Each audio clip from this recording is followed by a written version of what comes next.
What is good people? You are now listening to another episode of At the Plate with Danny Foxworth. I am your humble narrator, Danny Foxworth, and once again, we're joined by an extremely special guest. Man, what can I say? I became familiar with her through the good brother Cheats. Make sure y'all check out his podcast, the Black Baseball Mixtape. They're doing some tremendous things in the baseball universe. She's Louisiana born and raised. She, as they say, she holding it down for the boot. You heard me? Graduate of Louisiana State University, diehard Dodgers fan, bibliophile, all that good stuff. Ladies and gentlemen, we have the great Miss All About April in the building. April, how are you doing today? Hi, everybody. I am great today. I'm so excited to be doing this. And by the way, thank you for the great introduction. I approve. Thank you. So let's talk about growing up in Louisiana. What was that like for young April? It was, looking back on it, like I love the culture of Louisiana, everything about it, the food, the holidays. And I don't think that I really understood or appreciated it until I left. And, I moved to Texas and I'm like, wait, people don't celebrate Mardi Gras. People aren't getting their ashes on Wednesday. Like, what's going on here? So it was a completely different feel for me to leave. And I left like immediately after I graduated and I moved to Dallas. Like, I don't have access to crawfish. I don't have access to shrimp. So from that aspect, it was very, very different. I love everything about Louisiana, the culture of it. And I'm a historian too. I'm a history teacher. So when I think of everything that it encompasses, I just really love and value everything that it brings to us. Like, I know people see the fleur-de-lis, people see, the Saints and now the Pelicans, but Louisiana is really home to so many different things. Our culture, our name, the French heritage, and all of those things really just make me proud to be from where I'm from. Awesome. So what was it that made you choose to go to LSU? Okay, so LSU was definitely on my list, but I'm gonna be honest, it was like one of the many. And my dad wanted me to play softball at USC, University of Southern California. But by that point, I had quit and I was cheering. So that didn't work out. I also had like UCLA on my list and Florida State. But my parents were like, you're not leaving the state. I was the oldest. Mm-hmm. I had very young parents and it just wasn't an option. So it wasn't that I didn't want to go to LSU. I just wanted to make sure that all of my options remained open. Even Stanford was on my list. And I graduated like fourth in my class. So it wasn't like I couldn't go anywhere, but being that I'm the oldest and, I have young parents, that was a different and a difficult thing for them to experience as well, because we're all going through this process together. So, I chose LSU because it's the state school. Like, everybody has pride in LSU. It's all I've heard about. And I was happy that, I was readily accepted and admitted to it. And I had a great experience there. Nice. Now, whenever I have guests on, when they talk about the collegiate stage in their life, I'm always curious, what was your favorite class at LSU? Oh, so my favorite class, I have a couple. It would definitely be the history realm. And it's going to be tied to probably one of my favorite history professors, Dr. Leonard Moore. So it was African American history and also the civil rights movement. It was like the first time that I really had been exposed to Black history in that aspect. And I was just thirsty for knowledge, and he was willing to give it to us. And I think he's at the University of Texas at Austin now. Okay. But I just feel like he delivered so much and made me anxious and ready to want to learn more. And those classes were always packed. Like, I'm talking about football players, basketball players, everybody was taking Dr. Moore's classes because you were excited about what was to come from the learning that he presented. Nice, nice. Now you're also a self-proclaimed bibliophile. So where did your passion for reading books start? As a child, I have always been a reader. So, you know how when kids go to the store and their parents ask them, or kids ask their parents for candy Hmm. or toys, I would ask for books. Really? So, I would always get a book whenever we would go to the store. I had a standing library card, and I just embraced what books brought. Like, I read The Babysitter's Club, I read Sweet Valley High, I read the Nancy Drew. Like, I was constantly Yes. reading. I was reading Danielle Steele too, and I probably shouldn't have been as a teenager. But it was moving so fast for me, and I just really liked being involved in a story the way people love movies. And I feel like reading really also helped me in other areas of my life, with my writing, with my vocabulary. And I just really wanted to embrace it. So you would never see me without a book. I'm always in a corner reading. And now, people are reading as well. And I didn't think something like a hobby that I enjoyed would become a great thing that people would rely upon me in regards to recommendations and so forth. And speaking of that, you also have a YouTube channel where you review books and talk about your the most recent books that you've read. So plug your YouTube channel. People need to know. Thank you for that. Yes. All right. So my YouTube channel is all about April 3. And I definitely every Saturday at about 10 a.m. I post a new recommendation. It could be a book that I've read with my book club. It could be a recommendation that I've read with that I've personally read just for personal pleasure, or it's just something that I'm anticipating in reading. I'm typically like contemporary fiction, historical fiction, romance girly. I don't typically do thrillers. That's not my thing. But I'm also a big history person because history is my thing. So I love and enjoy all of that. But through my YouTube channel, I found that I people love whenever I elaborate on books that they, number one, have never heard of, are books that they were like, I never thought of it from that perspective. And I appreciate the fact that I have the opportunity and a space in order to be able to give that information out there, because we are all people. Like, we can all watch the same movie and see it from a different perspective. And Good I feel the point. same way in regards to books. And so having that avenue in my channel in order to be able to do that has, opened the doors. Like, I've had authors reach out to me like, most people don't get it, and you got my book. And that makes me feel happy to know that I'm able Wow. to express that for them, in the way that people may not have interpreted it. And I'm also happy that, I have a means where I can express myself. Because sometimes I read books and I'm like, oh my gosh, I can't believe this. Like, I have to sit with this. But where do I go in regards to my creativity in order to express it? So yeah, I started it on a whim, and it's taken off. Like, someone reached out to me a couple of days ago in regards to a book, and I'm just really going with it.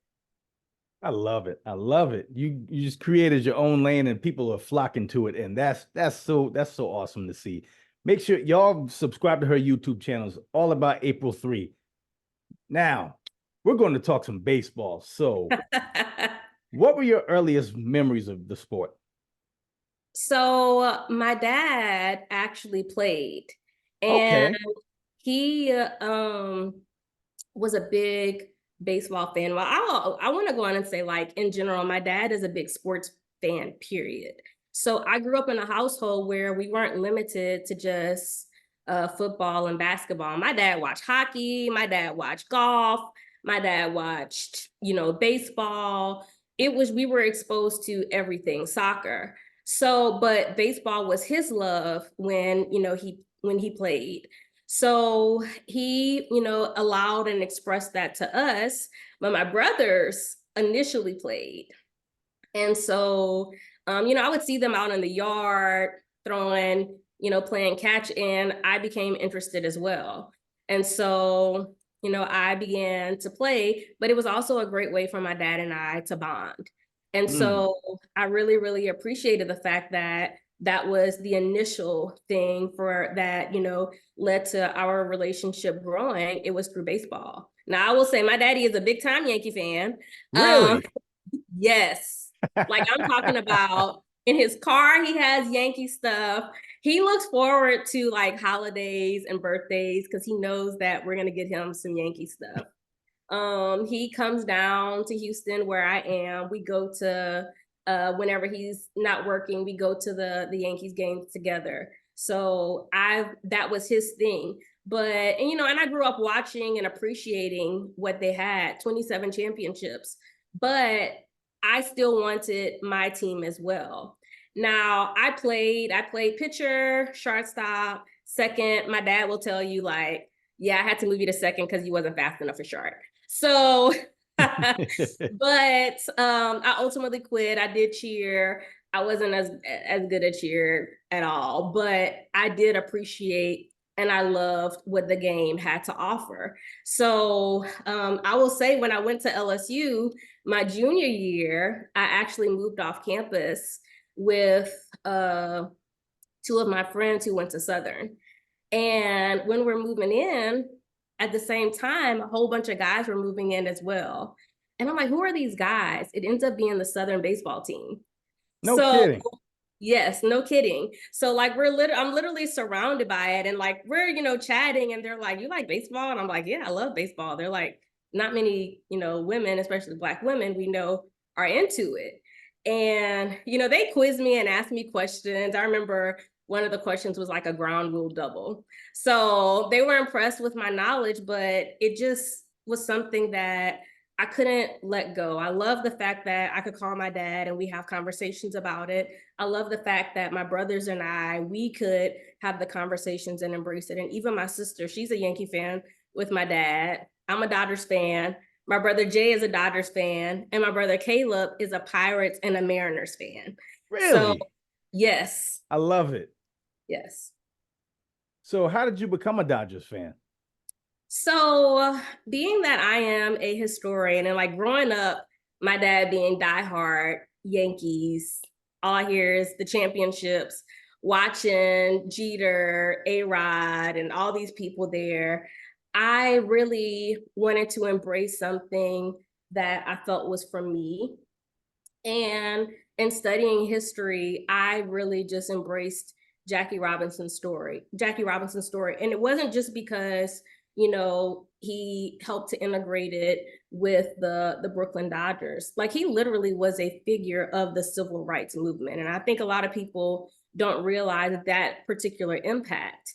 And I'm proud to say that I love a team that played such a significant role in the sport that I love, but also the history of this country. Yeah. So for me, it's also symbolic that, of why I love it. I know a lot of people have like particular moments where they're like, oh, I love this team. Like, I love this particular player. Like, this is it for me.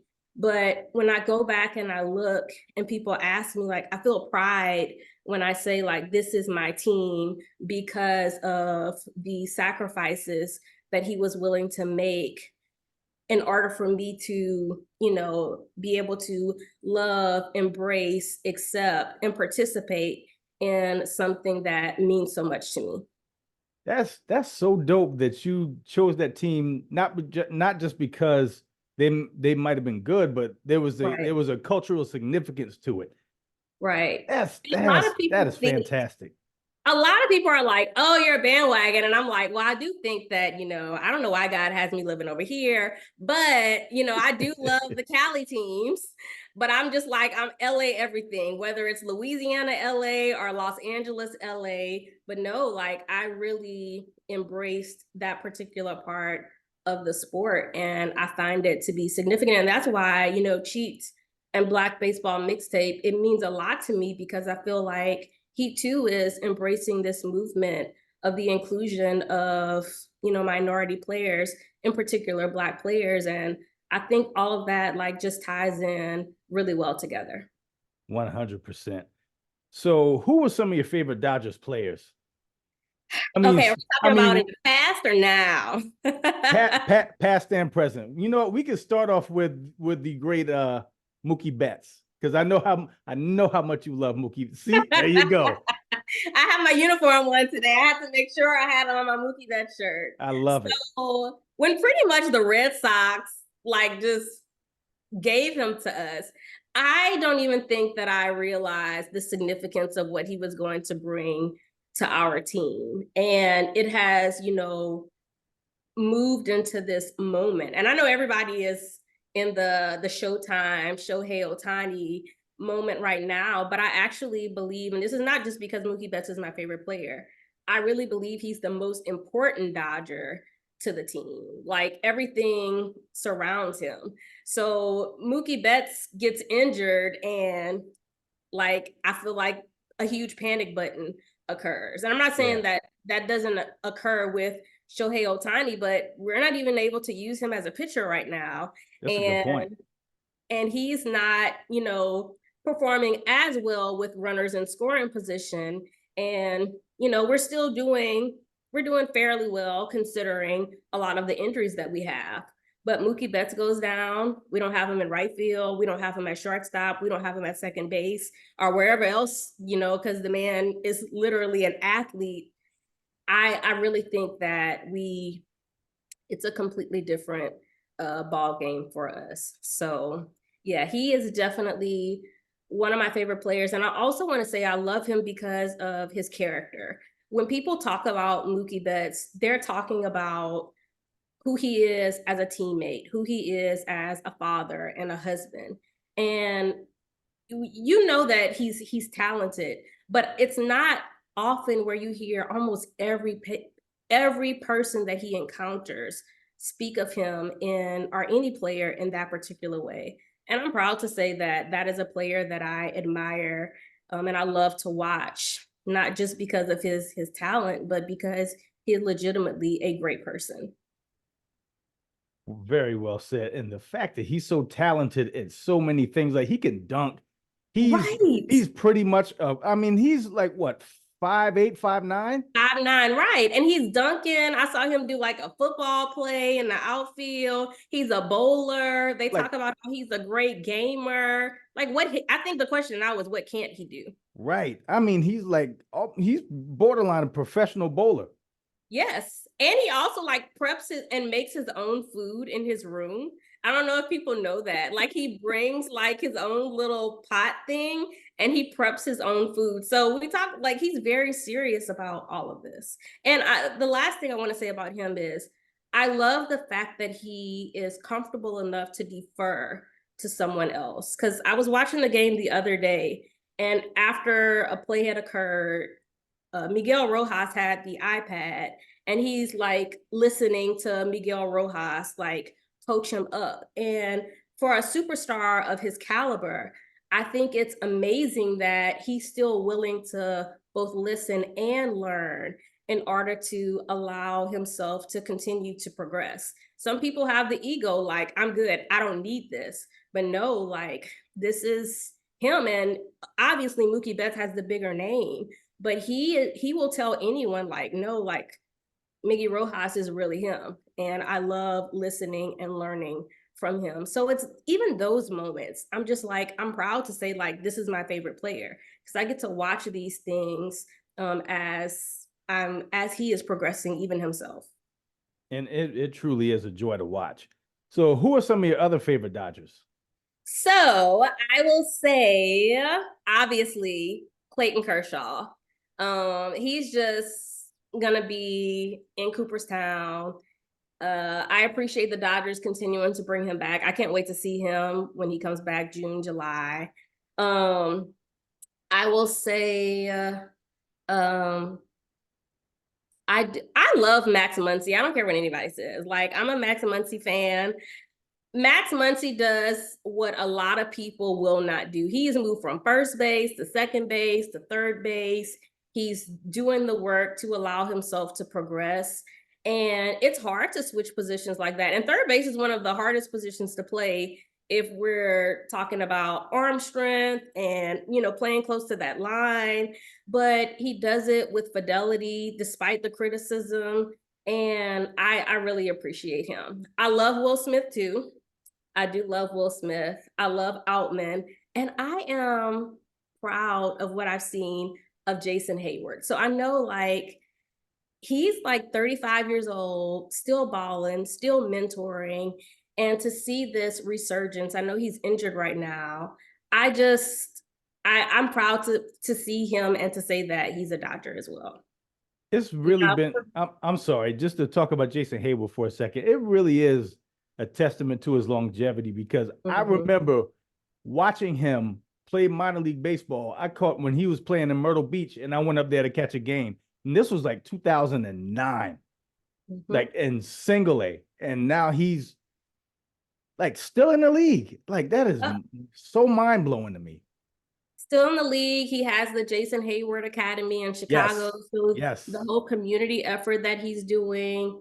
And even like when he signed with the Dodgers, like he wasn't even on the team. Like it was a minor league deal. I didn't know that. Yes, he had a minor league deal. And I think this is when Gavin Lux tore his ACL. He ended up making the roster. And so he's playing, periodically, or when Mookie is having his off day, and he ends up mentoring Outman, and then they move Mookie periodically, and that's when he starts getting more of his starts at right field. Nice. So who are some of your other favorite Dodgers? I will say past Matt Kemp. Like, oh, of course. I love Matt Kemp. The 2011 season, I'm never going to forget it. I'm never going to allow other people to forget it. He should have had that MVP over Ryan Braun, especially considering, Braun was taking PEDs. But just how special a player Kemp was, the offensively, defensively, he's really a part of Dodger history. And then I have two more. Okay. Justin Turner. I miss him. I got happy I got to see him for the Toronto series, and Yasiel Puig. Oh my God, my guy, 66. Yeah, so I have a Puig shirt. I still wear it. I don't care. I'm gonna stand beside him. I love Puig and his intensity, his passion. I know that there were other things, but the life that he brought to the team whenever he played is like you could feel it through the screen, even whenever you watched it. And my dad is always like, I'm gladly take him on the Yankees. Like, I don't know what MLB is doing, but if they ever reinstate him, I want him. I mean, it's obvious he can still play, but just what we saw with his arm, his speed, he was truly a joy to be able to watch. 100%. So is he still playing in Mexico? How long has he been there? Do you know? I don't know. I think for like about a couple years, maybe. Okay. Well, yeah, I miss seeing him in the majors. And just to put it in reverse for a second, you're talking about Max Muncy. That clip that you showed on that you posted on your IG stories, I watched that probably 30 times because I cannot stand Madison Bumgarner. And that could not have happened to a more deserving pitcher. Listen, equally, because the Dodgers and the Giants do not like each other at all. And the fact that he did it, that was actually like, he did it. But first off, you threw the pitch and you're shocked and you're upset. And Muncy is like, so go get it out of the water. I'm like, the benches should have cleared after that because you're not going to tell me to go and get it out of the water. Yeah. But, Bumgarner was who he was. We know he was arrogant. He had the talent, but I mean, it's never going to be a moment where I say, like, he's my favorite player. I don't care if he had a .019 ERA. It just wasn't going to happen for me. So, who are some of your favorite non-Dodgers players? Okay, so I'm gonna start off with the oldies first. Okay. Now, Dodger fans, don't come for me whenever I say some of these people. I just want to go ahead and start off with that. Disclaimer. But I love Roger Clemens, the Rocket. He definitely was one of my favorites, and to see him still be able to pitch at such a high level at his age, like I still watch some of his videos presently. It's amazing to watch. Tony Gwynn. Of course. I just, even as a hitter, like we hear people talk about a lot of the others, and I think sometimes people forget that he really was that guy. So I saw like the statue outside of, the Padres stadium, but I remember my dad loved him as well. He just was at the plate, one of the most natural hitters that the game has ever seen. And I honestly, I don't know if I've ever seen someone just be so good at hitting against any kind of pitcher and any kind of pitch since that. And I'll stand beside that particular statement. King Griffey Jr., because of course we Of have to course. acknowledge the kid, what he's done, the greatest swing, one of the most memorable swings, offensively, defensively, he just really was him. And I'm still disappointed that he did not get a unanimous intro into Cooperstown. He So, didn't? huh?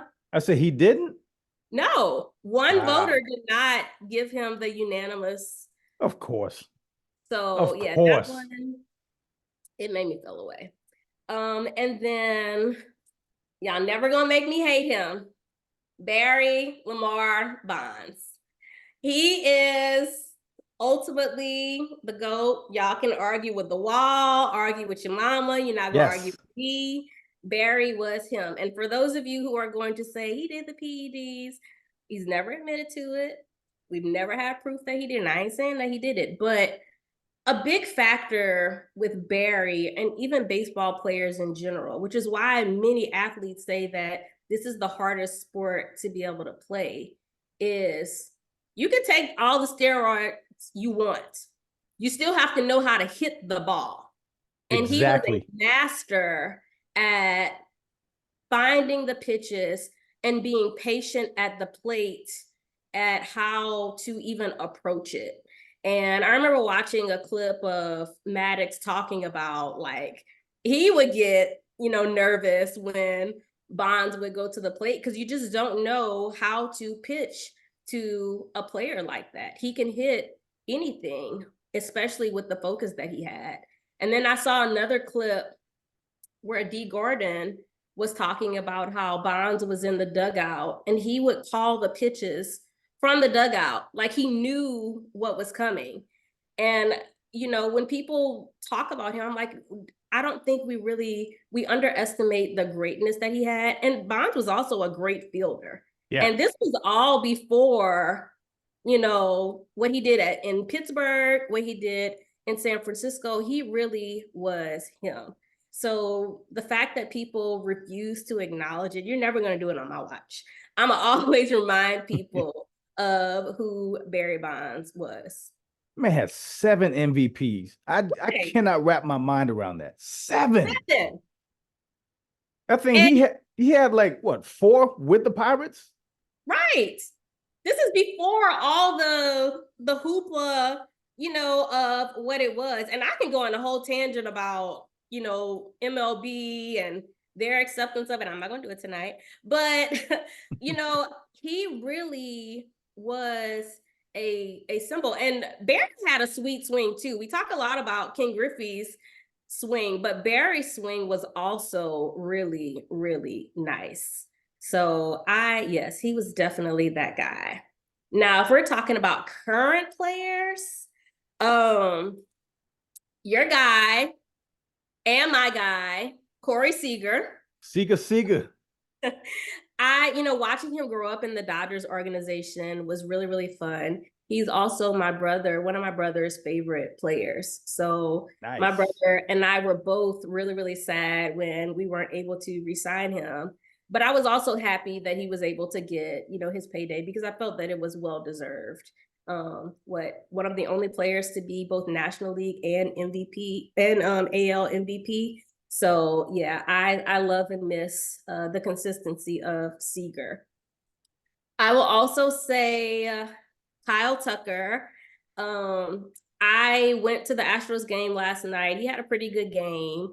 But even watching him at the World Baseball Classic, it was just a joy to be able to see him be in the moment and to not just embrace it, but to perform so well in it.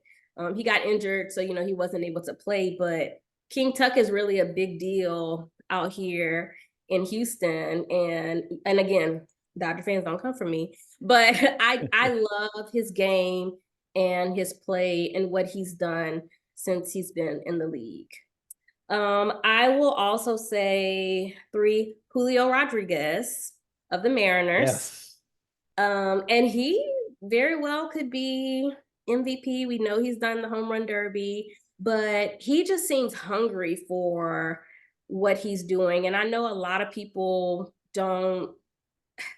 There are people who love the game, but there are people who just never want to settle. And some of that reminds me of who Mookie is. And I think that is another reason why I like him. He's tall, he's big, he's passionate, and maybe we'll be able to see a little bit more of the Mariners in the postseason.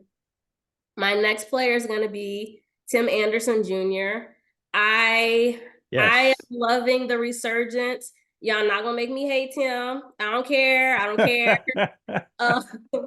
I'm happy he is in Miami. He has a chance to be able to showcase what he's done. And people forget, like, Tim was a batting champion. Okay. Yep. Like he's shown us that he has the talent. He did have a down year last year, but he also had a lot going on personally as well. But in regards to all of that, everybody has a moment where they're, not going to be able to give their best, but deciding to give up on a player, nah, that's not what I'm going to do. I was so impressed with him at the WBC when he went from shortstop to second. Like, you've never played second a day in your life, and you did it flawlessly. Yes. Like, it was just seamless. And I appreciated that so much. I was watching a play that he did the other day from short, and it was just beautiful. I'm like, this is the Tim Anderson that I know. And I hope that all these sports channels are broadcasting that, because the same level that y'all were talking down on him, I want you to embrace what he's doing right now, because he also has one of the highest batting averages on the Marlins right now as well. And then my last one is going to be Fernando Tatis Jr. Look, moving from short to, he did the opposite of Mookie, moving from short to right field. But that whole no-fly zone back there in right field, he made a magnificent play a week or two ago. I just enjoy watching him play, the excitement, the assertiveness. I am not bothered by what happened last season. He's one of my picks for comeback players, he and Tim Anderson Jr. both. And I think that with the shift in managers, you already can see the Padres are a different team and how they approach things. But he's a Platinum Glove winner, a Gold Glove winner. And after his first season in right field, you can't help but to acknowledge and appreciate what he's doing to the game. And so many kids love Tatis too. Like, you see them with the jerseys. Mm-hmm. But like I said, when he comes to the plate, I just get excited about what's to happen. Is he going to fly around the bases? Is he going to make a great catch in the outfield? He's really him. So yeah, those are going to be my favorite players. That's a strong list right there. I have no dispute with any of those players. Thank you. You're welcome. So now we're going to get into the 5-question segment. So the first and last question are the same question I ask every guest I have on here. Questions 2 through 4 are 100% random. So question number 1, what were the go-to items on April's school lunch tray? Okay, my school lunch tray. I'm gonna be honest, in Louisiana, we had good lunch. So I don't probably fries, ketchup, because I am a big fries person, Me too. and Yes. pizza. Can't go I wrong love with that. pizza. I love all kinds of pizza, whether it doesn't now, New York is probably not my favorite. I love Detroit style. I love Chicago deep style. I love all of it. I just love pizza. What are your go-to toppings on your ideal pizza? I'm a pepperoni girl because I feel like if your pepperoni pizza is good, then everything else is good. I always start off with pepperoni and then I move around. I'll do supreme, but I don't want supreme with onions because I don't like onions. So give me the bell peppers, give me the mushrooms. Do not put any onions on my pizza. It does not belong on there. Onions are the devil. Oh my gosh. No.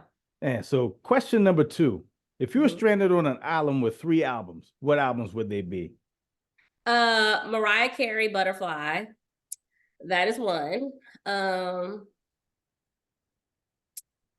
Geez, this is a good question. Ariana Grande, Thank You Next, and Beyonce 4. There you go. Strong selection. So question number 3. Mhm. What's the first thing that you cooked that made you say, man, I did that? God, the first thing, man, I don't know. Like I'm a pretty good cook, so I have to go way back. Um, I'm gonna say sausage and potatoes. Okay. So there's this meal in Louisiana where we use andouille sausage, not the regular sausage everywhere else, andouille sausage. And you cut up the sausage, you use your vegetables, your onions, your bell peppers. Now, I don't mind onions in that way because it's cooked down. I just don't like raw onions. You cook it all down and then you do your sausage and then you cut up your potatoes and you put it in there with water. It boils down and it's really, really good. So that was a meal where whenever I finished it, I'm like, oh my gosh, like I really, really did that. This is good. Like my grandmother would make it, and my mom would make it, but the fact that I could do it on my own by myself, and Mm-hmm. it's a pretty simple and inexpensive meal too. So yeah, that I would have to say that because even like my friends, whenever I was in college and I would make it, and my friends who weren't from Louisiana, they loved it too. That's a good ringing endorsement right there. Bravo. Question number 4. What's the worst flight experience you ever had? Oh my gosh. I will never forget this. I was flying to Phoenix for my birthday, and this was during monsoon season.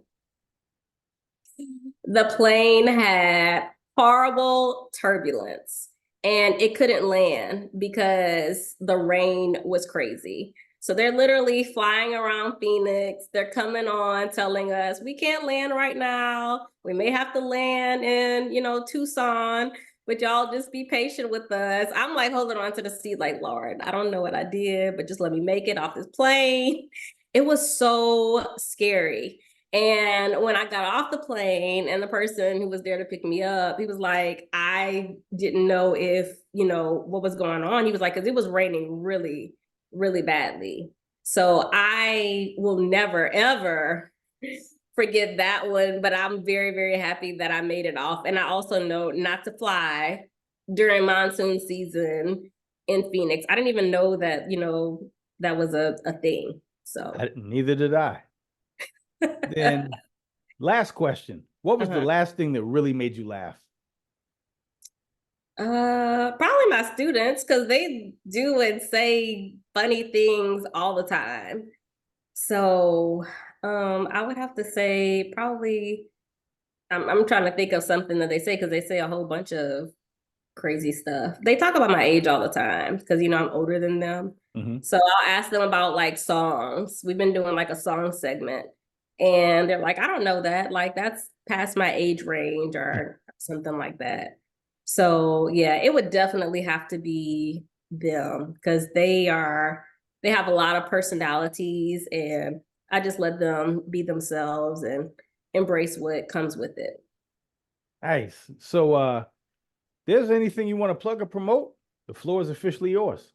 Well, one thing I want to say, I want to talk about one of my favorite Dodger moments because we talked about the other ones. Okay. My favorite Dodger moment was Chris Taylor's home run in the wild card to advance us to the NLDS. I watch that so often. It gives me chills. It's just amazing. Seeing how it's bottom of the ninth inning, 2 outs. We don't know what's going to happen. And he was I know that he's facing some challenges right now at the plate. He was on a tear, but to see that ball at the click of a bat, you just knew. And the crowd is yelling, like they're yelling. And then you know how when the crowd knows, the yell just exacerbates. Like that was Yes. definitely a moment for me that I'm never, ever going to forget. We didn't win the World Series that year, but it's just something that stays in my head at all times that, I love. So I definitely wanted to talk about that. Now, as far as plugging and promoting, definitely you can catch me on social media, Instagram, TikTok, YouTube, same name, all about April 3. And I engage with anyone who, is positive and engages back with me. That's how we were able to connect through sports Yep. and so forth. And I actually love that because we all have different opinions. So to learn from other people, it's really a positive experience that we get to accept and be a part of through social media. And we'll also tell you to make sure you too tune in to Black Baseball Mixtape with Mike Yes. Petit. It's amazing the work that he's doing. It is something that I absolutely love, and I'm happy to be a part of as well from time to time. So sometimes I'm on the podcast as well, giving my point of view. You may have heard me talking about the Shohei Ohtani situation as far as I the game, did. or even giving my picks for the upcoming 2024 season. But just the things that he's talking about, like he's been talking about travel ball, how it may place limitations on minorities, and it's just really good. And then, of course, what the Players Alliance is doing for Major League Baseball in general. If you're not paying attention to that, it's opening the doors for minority players to be able to gain access to it. So all of those things are, just beneficial because this is a sport where we're getting to see more people like CJ Abrams and Key Brian Hayes and, Hunter Green, players that you may not have heard of. But things like Black Baseball Mixtape, it opens the door for you to be able to both hear and have access to the greatness that they can provide to all people. And hopefully this will lead to more people also joining in on our collective love of baseball, because that's ultimately what we want. We want to share how much we love it so that you too can partake in why we enjoy it so much. Succinctly put. And one of my things on my bucket list is to catch a game with Cheats when he does his state when he goes to different stadiums. Yes, you have to. Okay, so we did that. He came for when it was this? The college, what was the HBCU classic out here? Yeah. So I finally got a chance to meet him, and we have one of the pictures. I think I may have put it on my page. But yes, if you are in an area and you see or him, like hit him up, or even me, if you see me at a ballpark or out, like hit me up. I also want to plug one more person, Go or ahead. one more group. The Black Girls Love Baseball, because I know that it's not, I feel like we're an anomaly out there, but what they're doing on social media also is fantastic. So they're also out in Atlanta. You're going to see them doing a lot at Truist Park. And I just love it. So hit them up as well. But yeah, like Danny said, when you get a chance to be able to meet up with Cheats, and hopefully we can meet up soon too, because South Carolina is not too far. Right? You're a Rangers fan, but yeah, y'all just make sure y'all reach out to us because we're all ready to chat about anything baseball related. Way to put a ribbon on that segment. Thank you for being on, April. I just greatly enjoyed this. This was Thank awesome. you. Me too. This was super fun. And thank you for listening. Thank you for watching. Make sure you like, download, and subscribe to At the Plate with Danny Foxworth. Make sure you subscribe to my YouTube channel at Danny Foxworth 843. There you can find all the videos for episodes for this podcast, as well as my other podcast since we last spoke with Danny Foxworth. And for April and myself, this has been another episode of At the Plate with Danny Foxworth. And until next time, y'all be good. Bye, 3 y'all. strikes.